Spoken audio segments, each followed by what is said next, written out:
Hey, if you were watching the other lobster video last week, you probably wondered what happened to the other lobster tail. Today, we're gonna Reka lobster tail on a hot coal grill.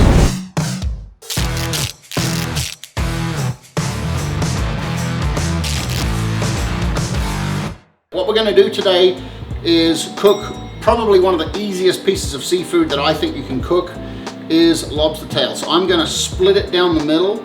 Now, there's a couple of different ways that people do this. Some people like to semi-boil it, maybe boil it for 4 to 5 minutes first so it's kind of half cooked, and then cut it and then put it on the grill. Today, I'm just gonna put it on raw. I'm gonna cut it down the middle raw, but before we do any of that, I am gonna make, because everyone normally does garlic butter, and that's great. But today, we're gonna make garlic, jalapeno, truffle, salted butter. Ooh, ooh, ooh! Are you ready? Let's roll. You're gonna need 3 to 4 cloves of garlic. You need 2 small jalapenos, some salt, some truffle oil, which you can get from most places. If you can't find it at your local store, you can get it on Amazon. And we're gonna use a stick of butter, which equates to a cup of butter. So we have 2 small jalapenos with the heads cut off. I'm gonna take a little bit of butter, just a little bit of butter, and a little bit of our truffle oil. So we have about a tablespoon of truffle oil. I'm gonna put 1/3 of that in, because I just wanna give it something to, give it some grease in its wheels. And I'm gonna put a very, very small amount of water. So we're gonna give that a quick juice. Okay, it appears to have stopped. Yeah. Woo-hoo-hoo-hoo! That's jalapeno butter right there, see that? I like it. The butter's still cold, so it's congealed. And the truffle, yeah, this is gonna be fire. Okay. Get your little taste buds ready. I'm going to just peel those, like I say, getting the paper off. Okay, so I'm gonna put a little bit of salt in the pan. I'm going to, listen to that. So we're gonna let this garlic just start to work its magic. Now, you might be asking, why did you not put the butter in first? Well, because I didn't want to burn the butter. I want the butter yellow, not brown. So I'm just going to allow this garlic to kind of have a dry sear for a minute. And then I'll add the butter in so I can control how that looks. Because we want to have a phenomenal lobster sauce. So what I'm going to do is I'm going to add the butter in now. That's going to start to just melt. Now, I'm not looking to caramelize or get crazy stupid. I just want this butter to come down and soften, because once I'm done, we're going to use this like our paint. Okay, that's coming along real nice. Just going to let that start coming together.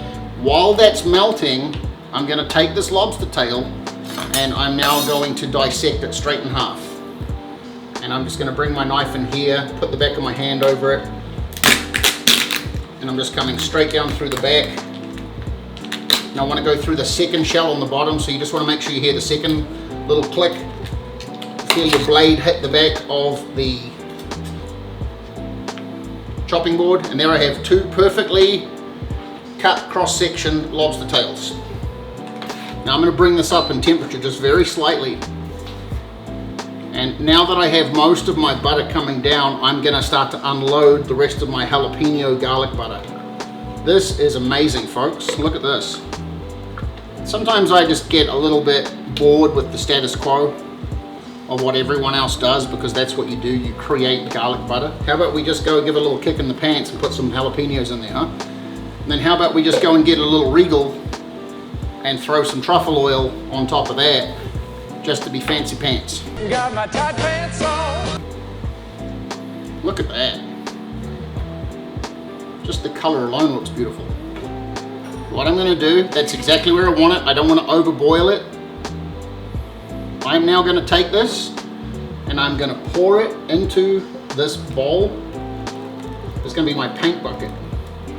So watch this. I'm going to take this little bit of garlic jalapeno truffle butter and I'm going to literally paint it onto this lobster. Now this lobster I've kept in the fridge, which you should want to do. You don't want to have your seafood at room temperature for too long. You'll end up having all kinds of issues. But because it's been cold, it's going to take this warm butter and it's going to cool it, so you're going to get like a nice little shell of hardened butter all over there. Now I'm going to take this out with me to the grill. Let's go cook it. Let's roll. Here we have our lobster. My green egg is sitting at about 400, 450. I'm just going to set that right on the grill. Look at that. Oh, heck, that looks good. Woo! Shake and bake. What does that do? Did that blow your mind? That just happened. What you...